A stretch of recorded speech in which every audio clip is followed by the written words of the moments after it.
اسلام میں قربانی کو 23ویں روح کہا جاتا ہے، علماء نے کہا ہے، اور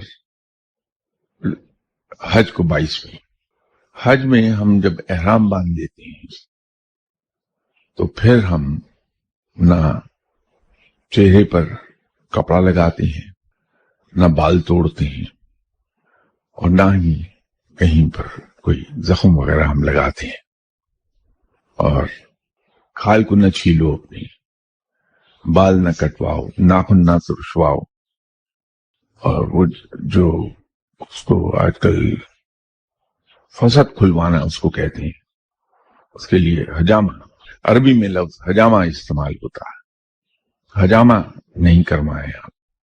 جونکے نہیں لگوائیں، چونکہ قربانی اسی کا رکن ہے ایک حج کا۔ تو لوگ جو حج کے لیے تو جا نہیں سکتے لیکن قربانی کرتے ہیں، تو وہ یہ